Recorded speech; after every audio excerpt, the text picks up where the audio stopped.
Assalamualaikum warahmatullahi wabarakatuh.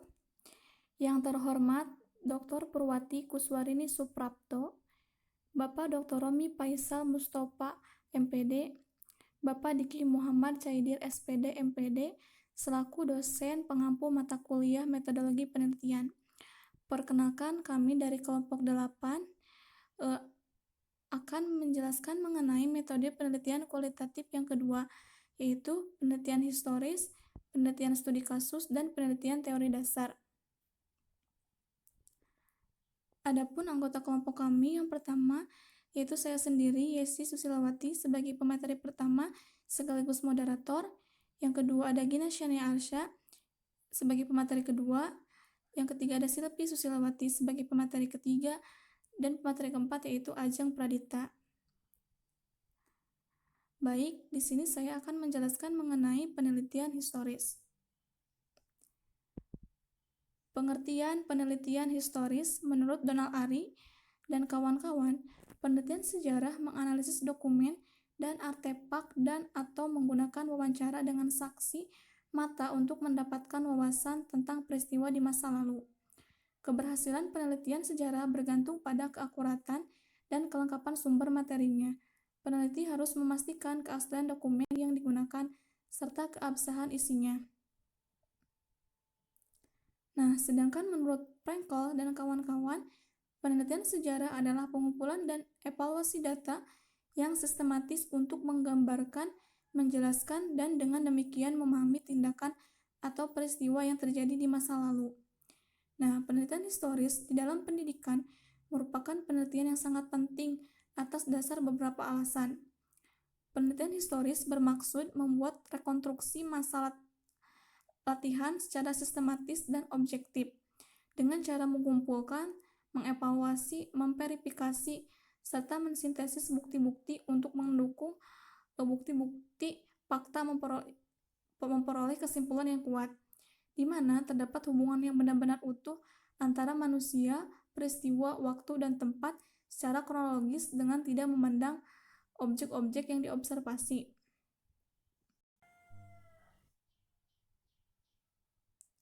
Selanjutnya yaitu tujuan penelitian historis. Yang pertama, untuk membuat orang sadar tentang apa yang telah terjadi di masa lalu, sehingga mereka dapat belajar dari kegagalan dan keberhasilan di masa lalu. Misalkan, seorang peneliti mungkin tertarik untuk menyelidiki mengapa modifikasi kurikulum tertentu, misalnya kurikulum bahasa Inggris berorientasi inquiry baru, berhasil di beberapa distrik sekolah, tetapi tidak berhasil di distrik lain. Nah, yang kedua, untuk mempelajari bagaimana hal-hal dilakukan di masa lalu untuk melihat apakah hal itu dapat diterapkan untuk masalah dan kekhawatiran saat ini. Yang ketiga, untuk membantu dalam prediksi. Jika ide atau pendekatan tertentu telah dicoba sebelumnya, bahkan dalam keadaan yang agak berbeda, hasil di masa lalu mungkin menawarkan kepada pembuat kebijakan beberapa ide tentang bagaimana rencana saat ini akan berubah. Misalnya di laboratorium bahasa terbukti efektif di distrik sekolah tertentu, misalnya di masa lalu.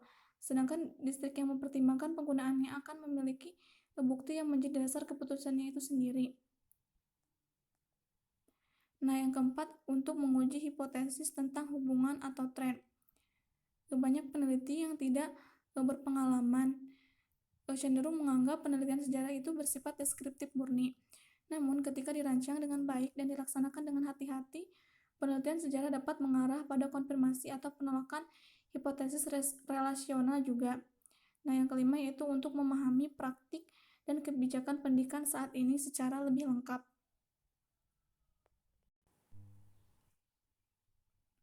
Yang selanjutnya yaitu langkah-langkah dalam penelitian historis. Dan di sini ada 4 langkah, maaf ya, ini tuh tipe, harusnya 1, 2, 3, dan 4. Nah, yang pertama yaitu mendefinisikan masalah. Dalam pengertian yang sederhana, tujuan studi sejarah dalam pendidikan adalah untuk mendeskripsikan secara jelas dan akurat beberapa aspek masa lalu yang berkaitan dengan pendidikan. Oleh karena itu, masalah penelitian sejarah diidentifikasi dengan cara yang sama seperti masalah yang dipelajari melalui jenis penelitian yang lain. Seperti penelitian lainnya, masalah tersebut itu harus dinyatakan dengan jelas dan ringkas, dapat dikelola, memiliki alasan yang dapat dipertahankan. dan jika sesuai menyelidiki hubungan yang dihipotesiskan di antara variabel. Nah, langkah yang kedua yaitu menemukan sumber relevan.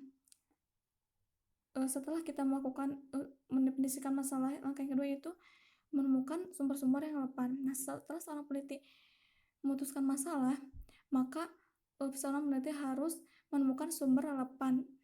Nah, hampir semua hal yang telah dituliskan dalam beberapa bentuk lainnya dan hampir setiap objek yang dapat dibayangkan merupakan sumber potensial untuk penelitian sejarah. Nah, yang ketiga itu meringkas informasi yang diperoleh dari sumber-sumber sejarah. Langkah ini merupakan proses mereview dan meringkas dari sumber informasi sejarah.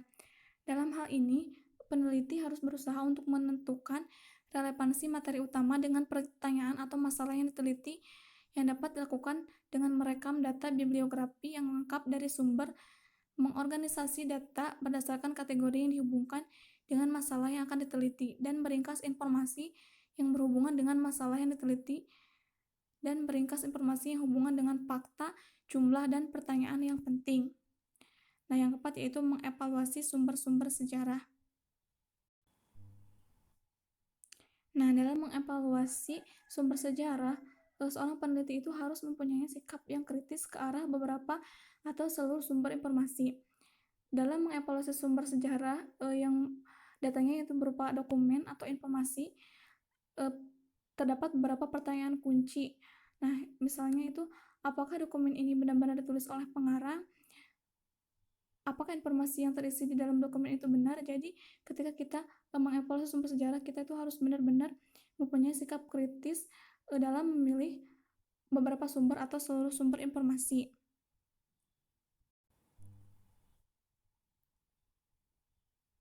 Nah, yang selanjutnya itu jenis-jenis penelitian historis. Secara umum, penelitian historis dibedakan menjadi 4 macam. Yang pertama, penelitian sejarah komparatif. Penelitian ini menggunakan metode penelitian sejarah yang dikerjakan untuk membandingkan faktor-faktor dari fenomena-fenomena sejenis pada periode masa lampau. Nah, yang kedua yaitu penelitian yuridis. Jika dalam penelitian sejarah diinginkan untuk menyelidiki hal-hal yang menyangkut dengan hukum, baik hukum formal maupun non-formal pada masa lalu, maka peneliti yang demikian tergolong penelitian yuridis. Misalnya, jika seorang peneliti ingin mengetahui atau menganalisis tentang keputusan pengadilan, akibat-akibat hukum adat, serta pengaruhnya di masa lampau, serta ingin membuat generalisasi tentang pengaruh-pengaruh hukum tersebut atas masyarakat. Yang ketiga yaitu penelitian biografis. Metode historis yang digunakan untuk meneliti kehidupan seseorang dan hubungannya dengan masyarakat. Biasanya penelitian ini diteliti akan sifat-sifat, watak, pengaruh, lingkungan maupun pengaruh pemikiran dan ide dari subjek penelitian dalam masa hidupnya, serta pembentukan watak yang diterima semasa hidupnya. Sumber-sumber data sejarah dalam penelitian biografis antara lain salah satunya yaitu surat-surat pribadi. Nah, yang keempat yaitu penelitian bibliografis. Penelitian dengan metode sejarah untuk mencari, menganalisa, membuat interpretasi, serta generalisasi dari fakta-fakta yang merupakan pendapat para ahli dalam suatu masalah atau suatu organisasi dikelompokkan dalam penelitian bibliografis. Nah, penelitian ini mencakup hasil pemikiran dan ide yang telah ditulis oleh para ahli. Penelitian ini termasuk menghimpun karya-karya tertentu dari seseorang penulis atau filosof dan menerbitkan kembali untuk memberikan interpretasi serta generalisasi yang tepat terhadap karya-karya tersebut. Yang selanjutnya yaitu sumber data dalam penelitian sejarah. Nah, terdapat dua sumber data yaitu sumber data primer dan sumber data sekunder. Sumber data primer yaitu cerita atau penuturan atau catatan dari para saksi mata tentang terjadinya suatu peristiwa. Dokumen yang termasuk sumber primer yaitu Undang-Undang Dasar, Piagam, Autobiografi, dan sebagainya. Yang kedua yaitu sumber data sekunder, yaitu cerita mengenai suatu peristiwa yang tidak disaksikan langsung oleh pelapor, melainkan semata-mata melaporkan apa yang dituturkan atau ditulis oleh orang yang menyaksikan peristiwa tersebut.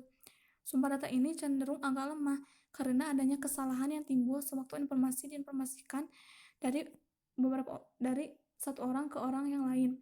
Contohnya seperti buku teks sejarah dan ensiklopedia karena ditulis selang beberapa lama setelah terjadinya peristiwa yang sebenarnya itu terjadi. Yang selanjutnya yaitu kategori sumber. Yang pertama yaitu ada dokumen. Dokumen adalah bahan tertulis atau cetakan yang telah diproduksi dalam beberapa bentuk.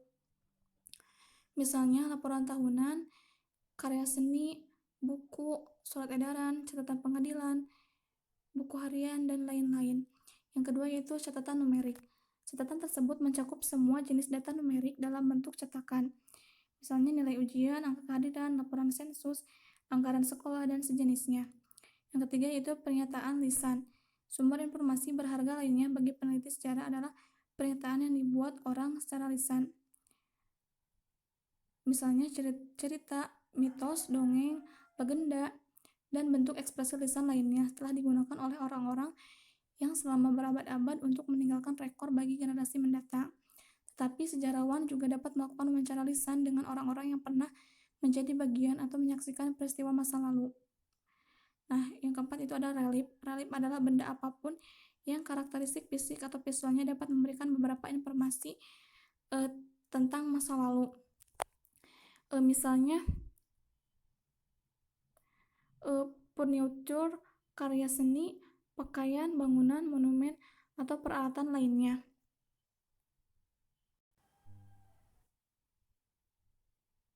Yang selanjutnya yaitu dalam mengevaluasi sumber sejarah terdapat dua kritik. Yang pertama yaitu ada kritik eksternal dan kritik internal. Nah, yang pertama itu kritik eksternal. Kritik eksternal dilakukan untuk menilai keaslian atau otentisitas bahan yang digunakan dalam pembuatan sumber-sumber sejarah. Sebuah dokumen yang berfungsi sebagai sumber sejarah dianggap otentik atau asli jika benar-benar hasil karya atau benda peninggalan dari pemiliknya atau pembuatnya.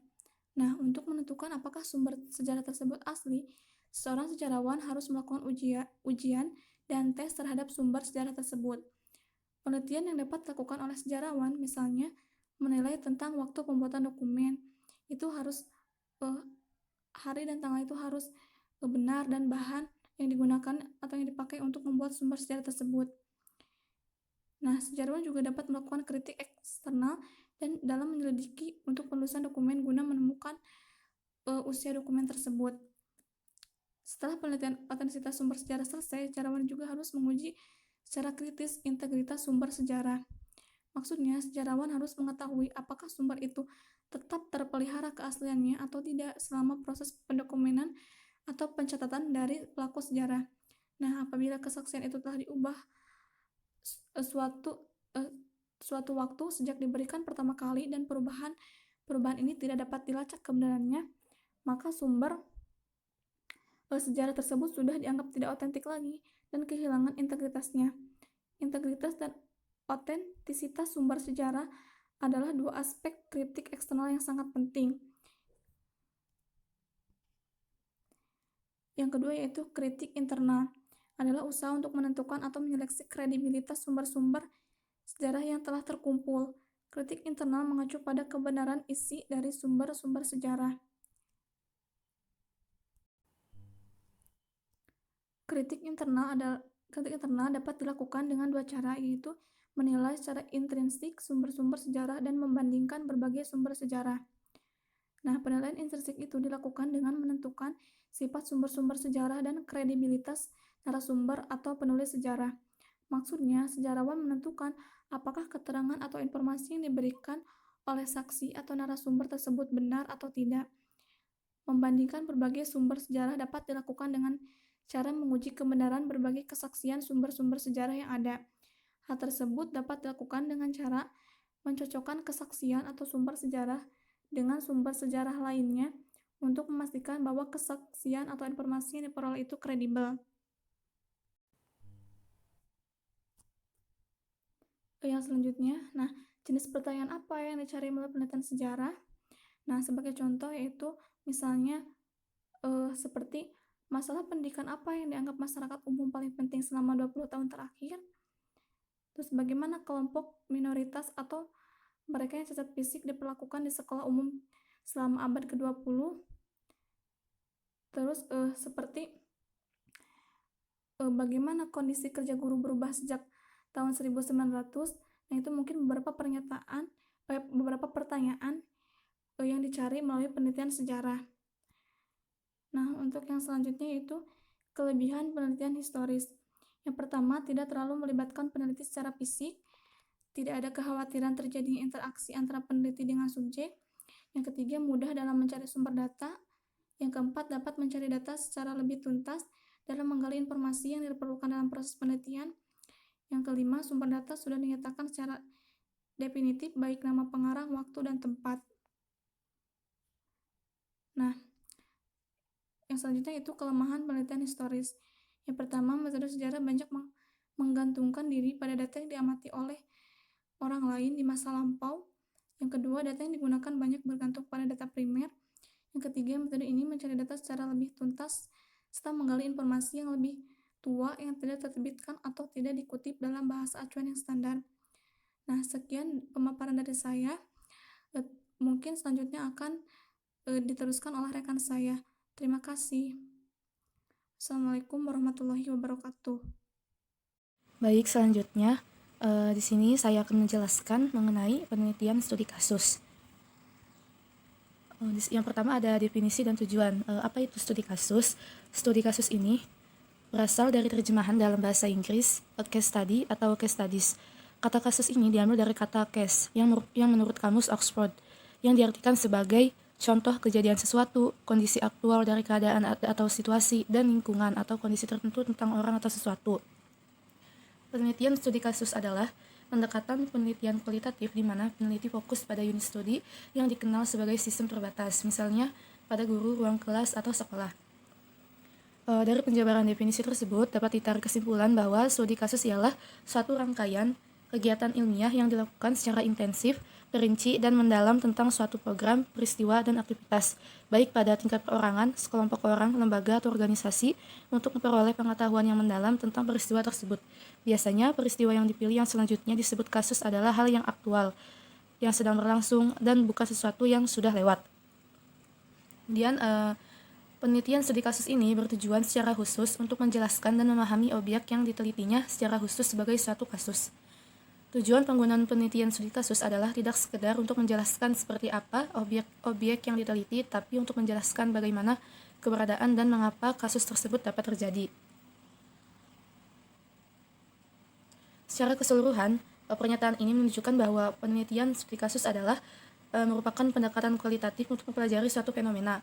Kemudian fokus pada unit study atau sistem terbatas. Kemudian bukan pilihan metodologis, tapi pilihan tentang apa yang akan dipelajari. Kemudian penelitian studi kasus sebagai strategi penelitian yang merupakan metode yang mencakup semua, yang mencakup desain, teknik pengumpulan data, dan pendekatan khusus untuk analisis data.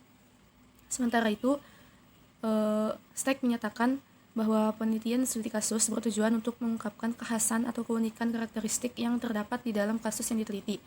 Kasus itu sendiri merupakan penyebab dilakukannya penelitian studi kasus. Oleh karena itu, tujuan dan fokus utama dari penelitian studi kasus adalah pada kasus yang menjadi objek penelitian. Untuk itu, segala sesuatu yang berkaitan dengan kasus seperti sifat alamiah kasus, kegiatan, fungsi, kesejarahan, kondisi lingkungan fisik kasus, dan berbagai hal lain yang berkaitan dan mempengaruhi kasus harus diteliti, agar tujuan untuk menjelaskan dan memahami keberadaan kasus tersebut dapat tercapai secara menyeluruh dan komprehensif.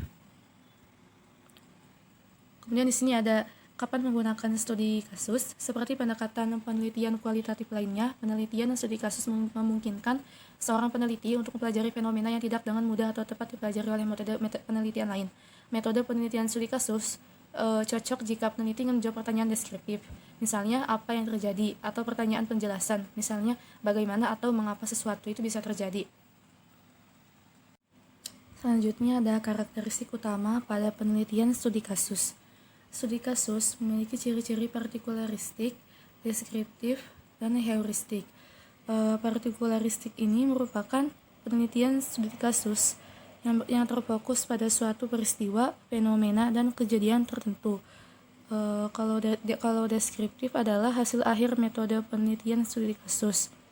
Jika pada heuristik merupakan proses yang membantu dalam pemahaman yang diteliti, makna, interpretasi, dan perspektif baru yang menjadi tujuan penelitian. Kemudian karakteristik yang kedua, studi kasus difokuskan pada mempelajari sistem atau unit studi terbatas.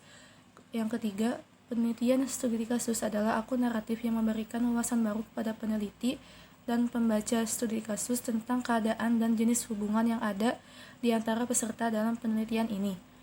Yang keempat, menempatkan objek penelitian sebagai kasus. Kemudian yang kelima ada memandang kasus sebagai fenomena yang bersifat kontemporer. Kemudian selanjutnya ada menggunakan berbagai sumber data. Dan karakteristik yang terakhir ada menggunakan teori sebagai acuan penelitian. Selanjutnya ada jenis-jenis dari penelitian studi kasus. Yang pertama ini terdapat 3 macam tipe studi kasus, yaitu yang pertama studi kasus intrinsik atau intrinsic case study. Apabila kasus yang dipelajari secara mendalam mengandung hal-hal yang menarik untuk dipelajari berasal dari kasus itu sendiri atau dapat dikatakan mengandung minat intrinsik. Yang kedua, studi kasus instrumental. Apabila kasus yang dipelajari secara mendalam karena hasilnya akan dipergunakan untuk memperbaiki atau menyempurnakan teori yang telah ada atau untuk menyusun teori baru. Hal ini dapat dikatakan studi kasus instrumental. Minat untuk mempelajarinya berada di luar kasusnya atau minat eksternal. Kemudian yang ketiga ada studi kasus kolektif. Apabila kasus yang dipelajari secara mendalam merupakan beberapa atau kelompok kasus, walaupun masing-masing kasus individual dalam kelompok itu dipelajari dengan maksud untuk mendapatkan karakteristik umum, karena setiap kasus mempunyai ciri yang tersendiri yang bervariasi. Selanjutnya ada langkah-langkah dalam penelitian studi kasus. Yang pertama ada pemilihan tema, topik, dan kasus. Pada tahap ini, peneliti harus yakin bahwa dia akan memilih kasus tertentu yang merupakan bagian dari body of knowledge. Knowledge-nya bidang yang dipelajari. Misalnya, pada mahasiswa jurusan atau program studi manajemen pendidikan wajib memilih kasus yang memang menjadi wilayah kajian bidang tersebut. Begitu juga mahasiswa jurusan atau prodi kurikulum akan memilih kasus yang merupakan bagian dari wilayah kajian ilmu kurikulum. Logikanya ialah seorang peneliti hanya akan bisa menghasilkan penelitian yang baik pada bidang yang diminati dan dikuasainya. Karena itu memilih kasus pada bidang yang diminati sangat penting. Kasus bisa diperoleh dari hasil pengamatan peneliti sendiri, pengalamannya selama ini, hasil membaca buku, majalah ilmiah, koran, mengikuti pertemuan ilmiah, diskusi dengan teman sejawat, dan yang lainnya. Setelah sumber-sumber bacaan diperoleh, peneliti membacanya untuk menentukan tema besar penelitian. Dari tema besar disempitkan lagi menjadi topik, agar bisa fokus dari topik peneliti dapat memberikan tekanan pada objek kajian yang selanjutnya menjadi kasus. Dari tema, topik, dan objek kajian, penelitian merumuskan judul penelitian. Dengan demikian, judul penelitian dibuat setelah tema, topik, objek atau kasus ditentukan. Selanjutnya yang kedua ada pembacaan literatur. Setelah kasus diperoleh, peneliti mengumpulkan literatur atau bahan bacaan sebanyak-banyaknya berupa jurnal, majalah ilmiah, hasil-hasil penelitian terdahulu, buku, majalah, surat kabar yang terkait dengan kasus tersebut. Selanjutnya ada yang ketiga ada perumusan fokus dan masalah penelitian. Langkah sangat penting dalam setiap penelitian ialah merumuskan fokus dan masalah. Fokus penelitian perlu dibuat agar peneliti bisa berkonsentrasi pada satu titik yang menjadi pusat perhatian. Yang telah dibahas bagaimana rumusan masalah penelitian dibuat. Satu hal penting lainnya terkait dengan rumusan masalah ialah dari rumusan tersebut dapat digali informasi penting dan mendalam untuk menjadi pengetahuan yang berharga bagi kemanusiaan, bukan sembarang informasi yang tidak bernilai ilmiah. Yang keempat ada pengumpulan data. Sebagaimana telah ditulis, data penelitian studi kasus dapat diperoleh dari beberapa teknik seperti wawancara, observasi, dan dokumentasi. Peneliti sendiri merupakan instrumen kunci, sehingga dia sendiri yang dapat mengukur ketepatan dan ketercukupan data serta kapan pengumpulan data harus berakhir. Kemudian yang kelima ada penyempurnaan data. Data yang telah terkumpul perlu disempurnakan. Caranya ialah dengan membaca keseluruhan data dengan merujuk ke rumusan masalah yang diajukan. Jika rumusan masalah diyakini dapat dijawab dengan data yang tersedia, maka data dianggap sempurna. Sebaliknya, jika belum cukup untuk menjawab rumusan masalah, data dianggap belum lengkap, sehingga peneliti wajib kembali ke lapangan untuk melengkapi data dengan bertemu informan lagi. Itu sebabnya penelitian kualitatif berproses secara siklus. Yang keenam ada pengolahan data. Setelah data dianggap sempurna, peneliti melakukan pengolahan data, yakni melakukan pengecekan kebenaran data, menyusun data, melaksanakan penyandian, mengklasifikasi data, mengoreksi jawaban wawancara yang kurang jelas. Tahap ini dilakukan untuk memudahkan tahap analisis. Yang ketujuh ada analisis data. Setelah data berupa transkrip hasil wawancara dan observasi maupun gambar, foto, catatan harian, subjek, dan sebagainya dianggap lengkap dan sempurna, peneliti melakukan analisis data. Analisis data, studi kasus, dan penelitian kualitatif pada umumnya hanya bisa dilakukan oleh peneliti sendiri, bukan oleh pembimbing, teman, atau melalui jasa orang lain. Sebab sebagai instrumen kunci, hanya peneliti sendiri yang tahu secara mendalam semua masalah yang diteliti.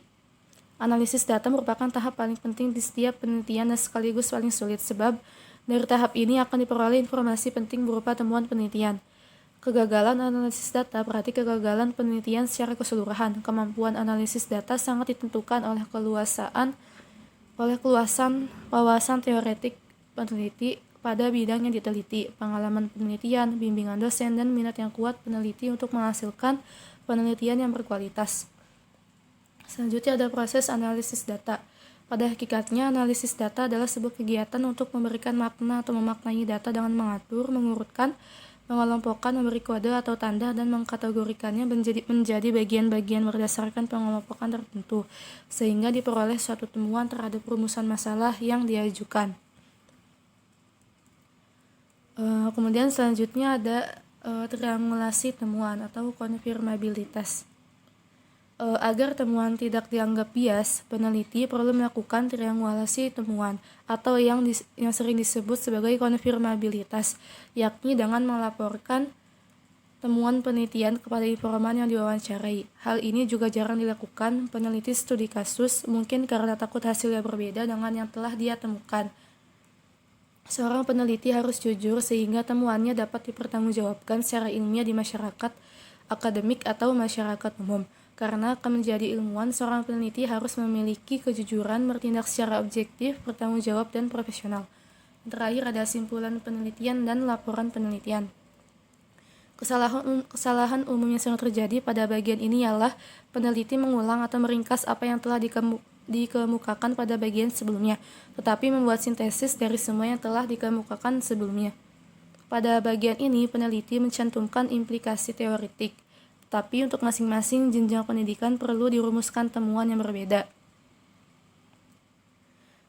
Selanjutnya, pada laporan penelitian, langkah paling akhir kegiatan penelitian ialah membuat laporan penelitian. Yang merupakan salah satu bentuk pertanggungjawaban kegiatan penelitian yang dituangkan dalam bahasa tulis untuk kepentingan umum. Ada beberapa versi mengenai laporan penelitian, tetapi secara umum terdapat 3 syarat agar laporan penelitian dapat dikategorikan sebagai karya ilmiah, yaitu yang pertama, objektif, sistematik, dan mengikuti metode ilmiah.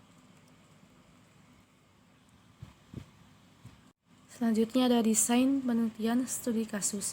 Proses perancangan penelitian studi kasus memiliki banyak kesamaan desain dari pendekatan kualitatif lainnya yang dibahas pada bab sebelumnya. Seperti desain penelitian kualitatif lainnya, desain penelitian studi kasus yang baik mencakup pernyataan tujuan penelitian, pertanyaan penelitian awal, tinjauan literatur terkait, dan alasan pemilihan kasus.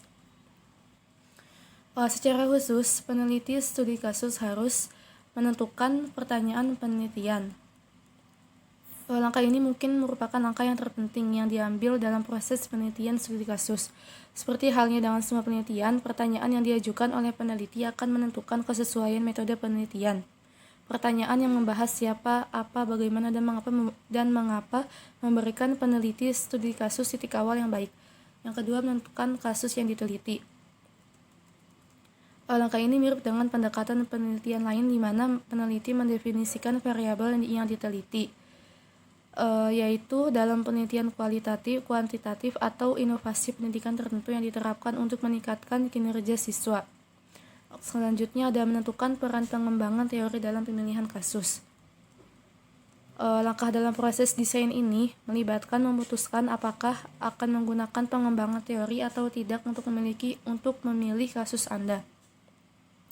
Selanjutnya menentukan apakah studi kasus tunggal, studi kasus ganda, atau studi kasus kolektif sesuai.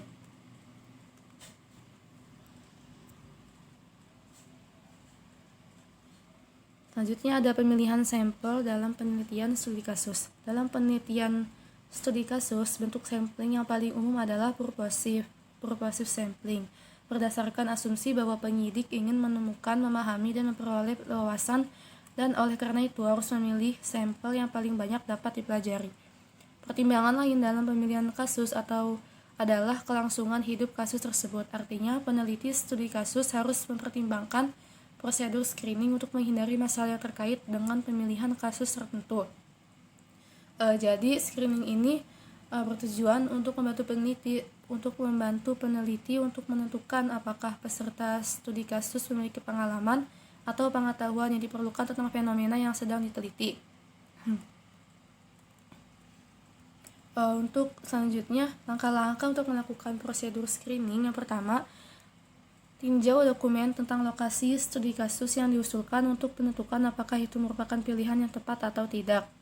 Selanjutnya, yang kedua, lakukan wawancara informal dengan peserta kunci dalam studi kasus untuk menentukan kesediaan mereka untuk berpartisipasi dalam studi dan untuk memastikan bahwa mereka sepenuhnya memahami sifat komitmen mereka selama studi. Yang ketiga, tentukan apakah peserta studi kasus memiliki pengalaman dan pengetahuan yang diperlukan tentang fenomena yang sedang diselidiki dan kemampuan untuk memberikan informasi. Selanjutnya, pada teknik pengumpulan data, peneliti studi kasus menggunakan teknik pengumpulan data yang sama dengan yang digunakan oleh peneliti yang melakukan penelitian kualitatif jenis lainnya, misalnya pada penelitian etnografi dan penelitian naratif, dengan tujuan mencari pemahaman tentang kasus yang sedang diteliti.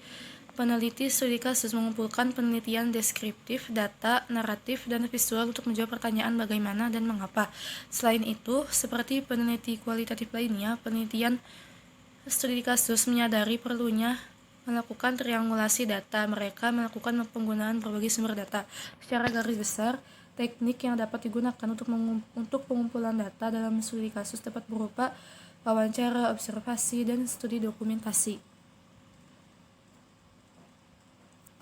Berikut adalah contoh peristiwa yang bisa diangkat menjadi objek penelitian studi kasus. Misalnya sebuah sekolah memperoleh banyak prestasi di bidang akademik, olahraga, kebersihan, dan lingkungan sekolah, baik di tingkat lokal, provinsi, bahkan nasional.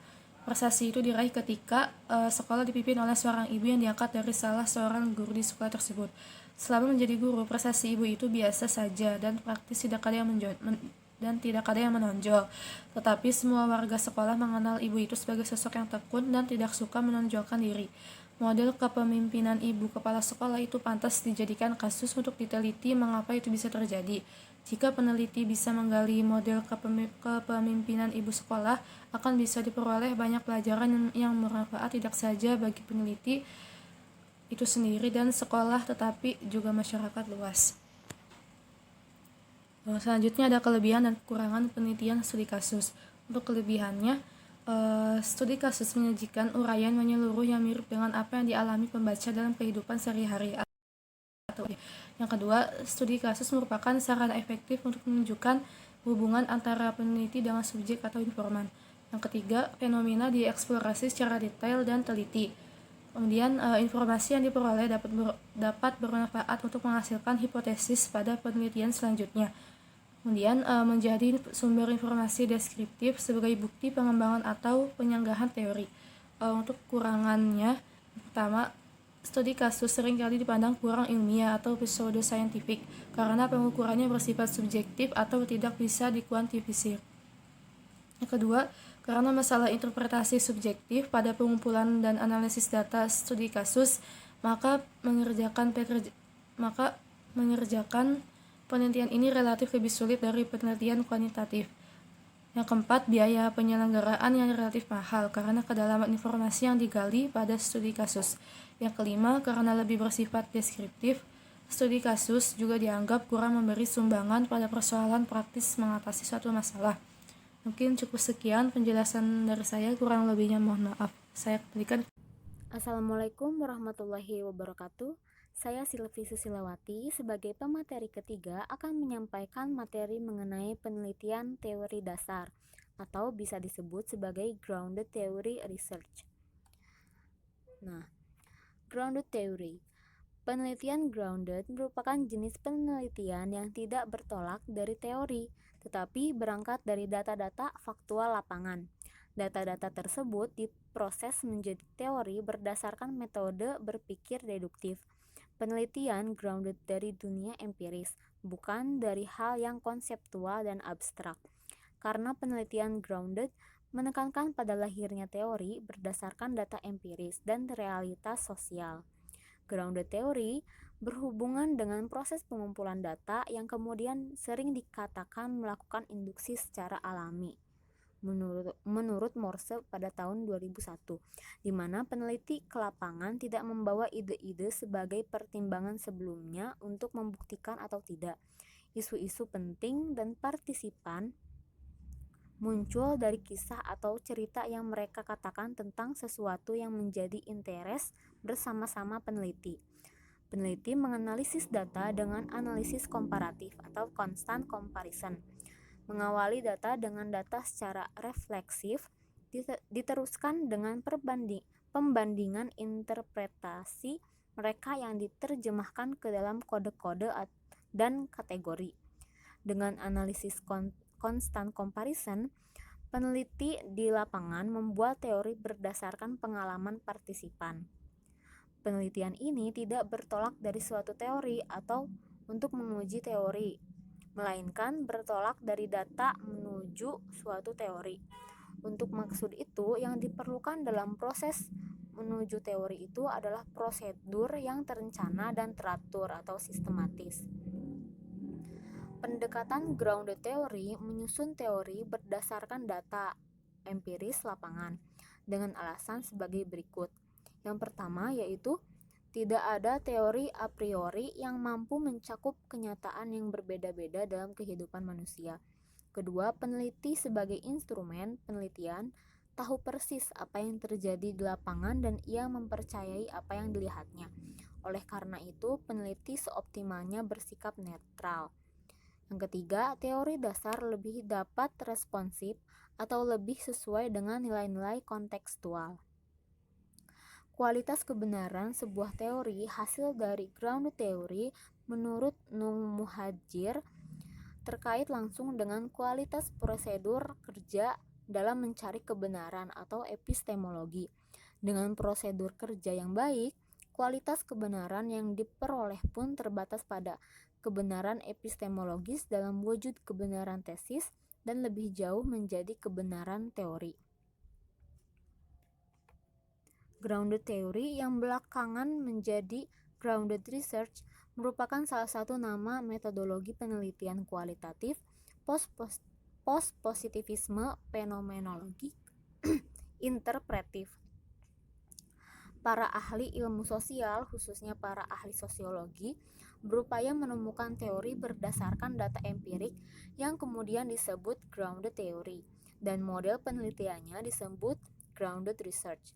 Nama-nama metodologi penelitian kualitatif post-positivisme fenomenologi interpretif antara lain yaitu ada interpretive grounded research, yang kedua ada etnometodologi, ketiga yaitu ada paradigma naturalistik, keempat interaksi simbolik, kelima semiotik, 6 heuristik, 7 hermeneutik, dan 8 holistik. Grounded research lebih berkembang di lingkungan sosiologi dengan tokoh utamanya yaitu Strauss dan Glasser. Istilah grounded theory pertama kali diperkenalkan oleh Glasser dan Strauss pada tahun 1967.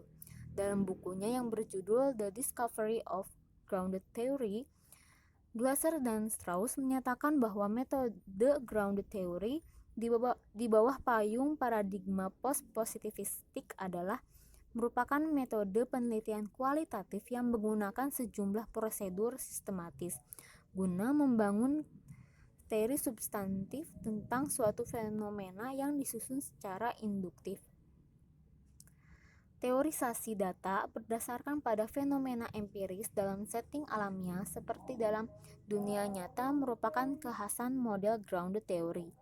Mengacu pada kondisi bahwa teori yang dikembangkan atau penelitian tersembunyi atau disebut berakar pada data dari mana teori tersebut diturunkan.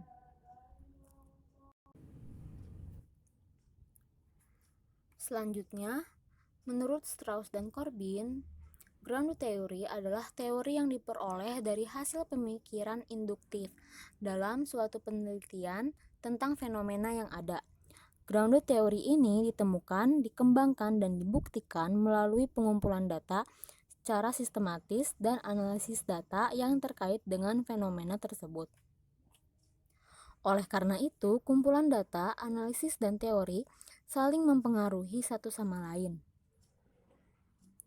Peneliti tidak mulai dengan suatu teori kemudian membuktikannya, tetapi memulai dengan melakukan penelitian dalam suatu bidang, kemudian apa yang relevan dengan bidang tersebut dianalisis. Jadi dapat dikatakan bahwa tujuan dari metode grounded theory dalam penelitian kualitatif adalah teoritisasi data, yaitu sebagai suatu metode penyusunan teori yang berfokus pada tindakan atau interaksi sehingga sesuai digunakan dalam penelitian keperilakuan. Penelitian kualitatif dengan metode grounded theory ini dimulai dari data untuk mencapai suatu teori dan bukan dimulai dari teori atau untuk menguji suatu teori. Sehingga dalam penelitian grounded theory ini diperlukan adanya berbagai prosedur atau langkah sistematis dan terencana dengan baik.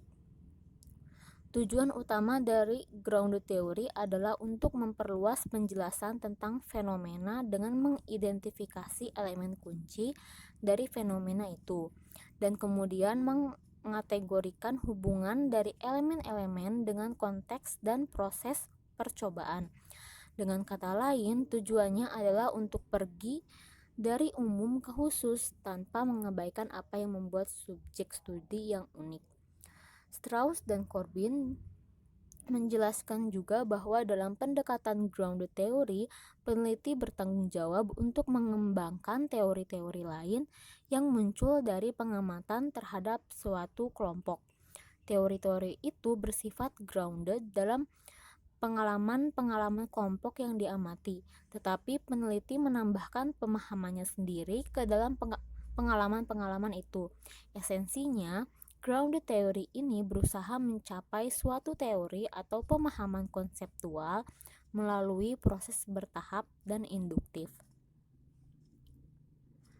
Strauss dan Corbin menjelaskan bahwa terdapat 4 kriteria utama untuk menilai apakah suatu grounded theory dibangun dengan baik. 4 kriteria tersebut adalah, yang pertama itu adalah kecocokan atau fit. Dikatakan cocok apabila suatu teori itu tepat untuk kenyataan sehari-hari dari bidang yang benar-benar diteliti dan cermat diterapkan untuk bermacam-macam data. Bila demikian, itu berarti cocok untuk bidang yang benar-benar diteliti. Yang kedua yaitu dipahami atau understanding. Dikatakan dipahami apabila grounded theory menggambarkan kenyataan realitas. Ini juga berarti sifat komprehensif dan dapat dipahami baik oleh individu-individu yang diteliti maupun oleh peneliti pada waktu melaksanakan studi lapangan. Yang ketiga yaitu berlaku umum atau generality. Dikatakan berlaku umum jika data yang menjadi dasar grounded theory itu komprehensif dan interpretasinya bersifat konseptual dan luas. Maka grounded theory itu menjadi cukup abstrak dan mencakup variasi-variasi yang memadai sehingga mampu diaplikasikan untuk beragam konteks yang berkaitan dengan fenomena yang diteliti. Yang keempat itu adalah pengawasan atau control. Dikatakan pengawasan karena grounded theory memberikan pengawasan berkenaan dengan kegiatan-kegiatan yang mengarah pada fenomena. Hal ini disebabkan karena hipotesis-hipotesis yang mengajukan hubungan antara konsep-konsep yang selanjutnya dapat digunakan sebagai pembimbing penelitian secara sistematik, diambil dari data aktual yang berhubungan hanya pada fenomena. Selanjutnya, untuk melakukan penelitian grounded theory diperlukan adanya kepekaan teori. Bahkan kepekaan teori sering diasosiasikan dengan grounded theory. Kepekaan teori mengacu kualitas pribadi dari seorang peneliti.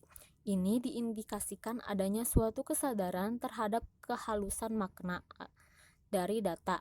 Seseorang sampai pada suatu situasi penelitian dengan bermacam-macam tingkat kepekaan, dan hal ini tergantung dari apa yang dipelajari sebelumnya dan pengalaman yang relevan dengan suatu bidang. Hal ini juga dapat dikembangkan lebih jauh selama proses penelitian.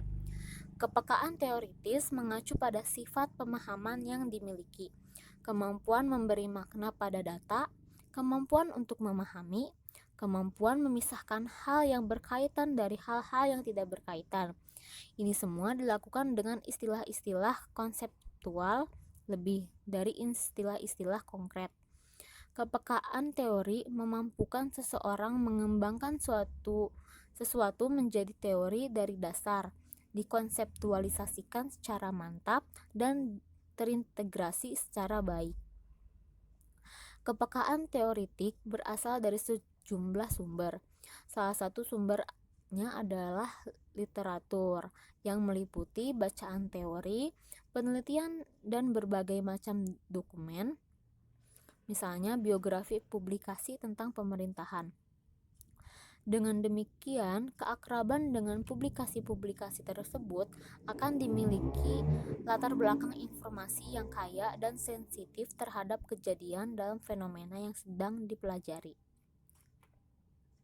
Dari penjelasan-penjelasan tersebut di atas, dapat ditarik kesimpulan bahwa grounded theory adalah suatu yang bersifat konseptual atau teori sebagai hasil pemikiran induktif dari data yang dihasilkan dalam penelitian mengenai suatu fenomena, atau suatu teori yang dibangun dari data suatu fenomena dan dianalisis secara induktif, bukan hasil pengujian teori yang telah ada. Untuk menganalisis data secara induktif diperlukan kepekaan teori. Selanjutnya, ciri-ciri grounded theory. Yang pertama itu, grounded theory dibangun dari data tentang suatu fenomena. Kedua, penyusunan teori tersebut dilakukan dengan analisis data secara induktif, bukan secara deduktif seperti analisis data yang dilakukan pada penelitian kuantitatif. Yang ketiga, agar penyusunan teori menghasilkan teori yang benar, di samping harus dipenuhi 4 kriteria yang telah saya sebutkan tadi, juga diperlukan dimilikinya kepekaan teoritik dari si peneliti. Kepekaan teori adalah kualitas pribadi si peneliti yang memiliki pengetahuan yang mendalam sesuai bidang yang diteliti, mempunyai pengalaman penelitian dalam bidang yang relevan. Dengan pengetahuan dan pengalamannya tersebut, si peneliti akan mampu memberi makna terhadap data dari suatu fenomena atau kejadian dan peristiwa yang dilihat dan didengar selama pengumpulan data. Selanjutnya, si peneliti mampu menyusun kerangka teori berdasarkan hasil analisis induktif yang telah dilakukan. Setelah dibandingkan dengan teori-teori lain, dapat disusun teori baru. Yang keempat yaitu kemampuan peneliti untuk memberi makna terhadap data sangat dipengaruhi oleh kedalaman pengetahuan teoritik, pengalaman dan penelitian dari bidang yang relevan, dan banyaknya literatur yang dibaca. Hal-hal tersebut menyebabkan si peneliti memiliki informasi yang kaya dan peka atau sensitif terhadap kejadian-kejadian dan peristiwa-peristiwa dalam fenomena yang diteliti. Sekian pembahasan mengenai grounded theory. Selanjutnya mengenai langkah-langkah dan Yang lainnya akan dijelaskan oleh pemateri terakhir, yaitu Saudari Ajeng. Padanya saya persilahkan. Waalaikumsalam. Ya, baik, Assalamualaikum warahmatullahi wabarakatuh. Pembahasan yang selanjutnya yaitu mengenai tahapan metode grounded theory. Nah, tahapan dari metode grounded theory yang pertama yaitu tahap perumusan masalah, kedua tahap penggunaan kajian teoritis, ketiga tahap pengumpulan data dan penyimpulan, keempat tahap analisis data, dan yang kelima tahap penyimpulan dan penulisan laporan. Langsung saja ke tahap yang pertama, yaitu tahap perumusan masalah. Rumusan masalah dalam metode grounded theory ini disusun secara bertahap. Rumusan masalah pada tahap awal sebelum dilakukan pengumpulan data adalah bersifat lebih luas atau umum. Dengan maksud rumusan masalah tersebut digunakan sebagai pedoman dalam mengumpulkan data. Setelah data bersifat umum dikumpulkan, maka rumusan masalah semakin dipersempit dan lebih berfokus pada sifat data yang dikumpulkan, dengan maksud sebagai pedoman dalam menyusun sebuah teori. Adapun ciri-ciri dari rumusan masalah dalam grounded theory, yang pertama berorientasi pada pengidentifikasian fenomena yang diteliti, yang kedua berorientasi pada proses dan tindakan, dan yang ketiga mengungkapkan secara tegas mengenai objek yang akan diteliti. Tahap yang kedua yaitu tahap penggunaan kajian teoritis. Riset kualitatif dalam metode grounded theory tidak bertujuan untuk menguji kebenaran suatu teori dan tidak terpengaruh oleh kajian literatur. Juga tidak bertumpu pada berbagai variabel yang berasal dari suatu teori. Hal ini karena dapat menghambat adanya pengembangan rumusan teori baru. Seperti yang kita tahu, dalam metode grounded theory, peneliti terjun ke lapangan dengan kepala kosong. Artinya, peneliti ketika terjun ke lapangan tidak berangkat dari kerangka teoritik tertentu, tetapi langsung terjun ke lapangan untuk mengumpulkan data, sehingga peneliti dapat memotret fenomena dengan jernih tanpa harus memaksakan data empirik untuk menyesuaikan diri dengan konsep teoritik. Selanjutnya, apabila peneliti kesulitan dalam merumuskan masalah maupun menyusun materi wawancara dalam membangun kerangka berpikir, untuk sementara peneliti dapat meminjam konsep-konsep yang telah digunakan dalam teori-teori sebelumnya sampai ditemukan konsep yang sebenarnya. Lalu, apabila peneliti dalam risetnya menemukan teori baru yang mempunyai hubungan dengan teori yang sebelumnya, maka temuan teori baru tersebut dapat digunakan sebagai sumbangan teori untuk memperluas teori yang sudah ada. Sedangkan apabila peneliti dalam risetnya bertujuan untuk memperluas teori yang sudah ada, maka risetnya dapat dimulai dari teori yang sudah ada tersebut dengan cara merujuk dari kerangka umum teori tersebut atau kerangka teoritis yang sudah ada yang dapat digunakan untuk menginterpretasikan data yang tersedia. Tahap yang ketiga yaitu tahap pengumpulan data dan penyimpulan. Metode yang digunakan dalam proses pengumpulan data adalah metode observasi dan metode wawancara secara mendalam. Yang pertama yaitu metode observasi. Nah, metode observasi ini dilakukan sebelum dan selama riset berlangsung, yang meliputi gambaran umum, suasana kehidupan sosial, kondisi fisik, kondisi ekonomi, dan sosial yang terjadi. Sedangkan wawancara mendalam dilakukan secara langsung dengan informan secara terpisah di lingkungannya masing-masing. Wawancara ini dilakukan dengan informan yang dianggap berkompeten dan memiliki wawasan yang luas. Nah, pada metode grounded theory ini, semua data yang ada dapat dijadikan sebagai data. Artinya, segala sesuatu yang didapatkan peneliti ketika mempelajari suatu daerah tertentu adalah data. Nah, jadi tidak hanya melalui wawancara dan observasi saja, tetapi apapun yang berhubungan adalah data yang membantu peneliti untuk menghasilkan konsep-konsep teori yang muncul. Sehingga dalam grounded theory ini, metode pengumpulan data apapun bisa digunakan dan cocok, seperti percakapan informal, analisis analisis umpan balik kelompok atau individu lain, atau kegiatan kelompok yang menghasilkan data juga dapat digunakan sebagai cara mengumpulkan data yang ada. Selanjutnya yaitu teknik penyampelan. Nah, teknik penyampelan pada metode grounded teori ini dilakukan dengan cara penyampelan teoritis, yaitu teknik pengambilan sampel berdasarkan konsep-konsep yang telah terbukti memiliki hubungan secara teoritis dengan teori yang sedang dibangun. Hal ini bertujuan untuk mengambil sampel fenomena yang menggambarkan tentang sifat, kategori, dan ukuran yang secara langsung dapat menjawab masalah risetnya. Nah, dalam grounded teori ini, penentuan sampel subjek tidak dapat direncanakan dari awal dilakukan riset. Nah, melainkan subjek yang diteliti akan berproses nantinya sesuai dengan keadaan di lapangan pada saat dilakukan pengumpulan data. Nah, selanjutnya aktivitas pengumpulan data di lapangan dalam riset grounded teori ini berlangsung secara bertahap dan dalam kurun waktu yang cukup lama, di mana pengambilan sampelnya juga berlangsung secara terus-menerus pada saat dilakukan pengumpulan data. Penyampelan ini dilakukan hingga tercapainya pemenuhan teoritis bagi setiap kategori yang digunakan. Nah, kegiatan penyampelan ini akan berhenti apabila tidak ada lagi data baru yang relevan atau telah terpenuhinya penyusunan kategori yang ada dan hubungan antar kategori telah ditetapkan dan dibuktikan. Tahapan berikutnya yaitu tahap analisis data. Nah, analisis data dilakukan dalam bentuk pengkodean yang merupakan proses penguraian data, pembuatan konsep, dan penyusunan kembali dengan cara yang baru. Analisis data ini biasanya diawali dengan pengkodean atau coding dan pengkategorian data.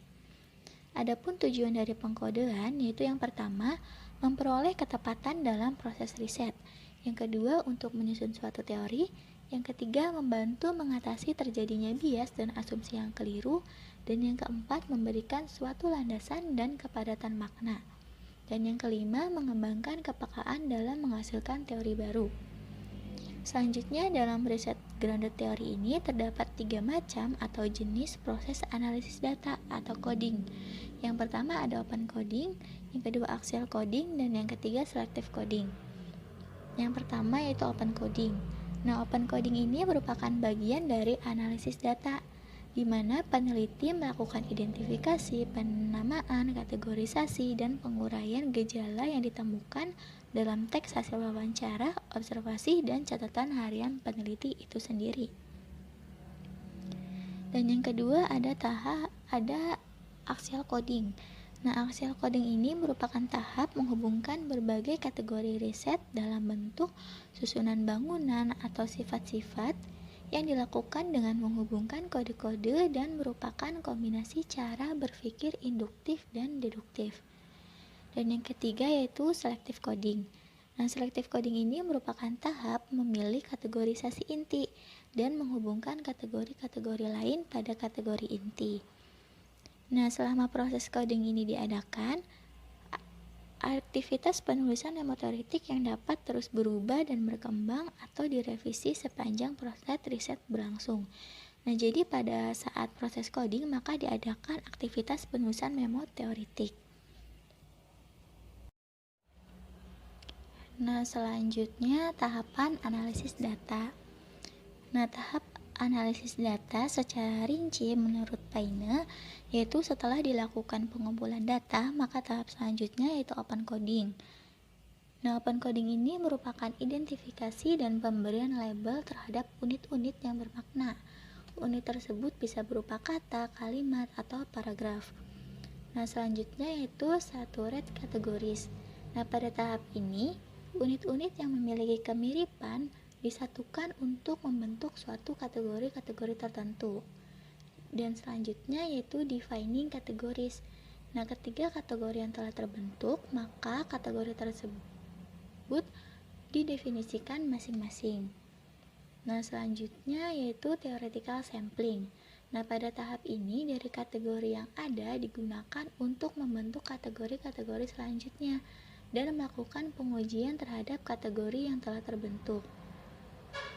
Dan tahap berikutnya yaitu axial coding.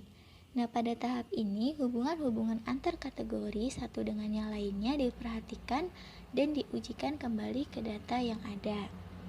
Selanjutnya yaitu tahap theoretical iteration. Nah, di mana pada tahap ini kategori inti ditemukan dan dihubungkan dengan berbagai subkategori yang ada. Nah, selanjutnya tahap grounding the theory. Nah, pada tahap ini dari kategori-kategori tersebut ditarik sebuah kesimpulan mengenai topik penelitian tersebut. Dan tahap yang terakhir yaitu filling in gaps. Pada tahap ini, bagian yang kurang disempurnakan dengan data-data tambahan. Nah, tahap selanjutnya yaitu tahap penyimpulan atau penulisan laporan. Tahap pengambilan simpulan pada riset kualitatif dengan menggunakan metode grounded theory tidak didasarkan pada generalisasi, tapi lebih ke spesifikasinya. Riset grounded theory dimaksudkan untuk membuat spesifikasi-spesifikasi terhadap yang pertama, kondisi yang menjadi sebab terjadinya suatu fenomena. Yang kedua, tindakan atau interaksi yang merupakan respon terhadap kondisi tersebut. Dan yang ketiga, konsekuensi-konsekuensi yang timbul dari tindakan atau interaksi tersebut. Nah, jadi rumusan teoritis yang merupakan hasil yang ditemukan dalam riset kualitatif dengan metode grounded theory ini tidak menjustifikasi keberlakuannya terhadap semua populasi, namun hanya digunakan untuk situasi atau kondisi tertentu saja. Nah, selanjutnya hasil dari suatu riset grounded theory ini adalah suatu teori yang menjelaskan fenomena yang sedang diteliti. Laporan riset ini biasanya berupa diskusi naratif dari proses dan temuan riset. Selanjutnya yaitu mengenai perbedaan grounded theory dengan pendekatan penelitian kualitatif lainnya. Adapun 3 aspek yang membedakan grounded theory dengan yang lainnya yaitu yang pertama, peneliti mengikuti prosedur analisis sistematik dalam sebagian besar pendekatan. Dalam hal ini, metode grounded theory lebih terstruktur dalam pengumpulan data dan analisisnya dibandingkan dengan model riset kualitatif lainnya. Dan yang kedua, peneliti memasuki proses riset dengan membawa sedikit mungkin asumsi. Nah, seperti yang sudah dijelaskan sebelumnya bahwa dalam melakukan riset ke lapangan, peneliti tidak berangkat dari kerangka teoretik tertentu. Dan yang ketiga, peneliti tidak semata-mata bertujuan untuk menguraikan atau menjelaskan, tetapi juga mengkonseptualisasikan dan berupaya keras untuk menghasilkan dan mengembangkan teori. Nah, sekian materi yang dapat saya sampaikan. Wassalamualaikum warahmatullahi wabarakatuh.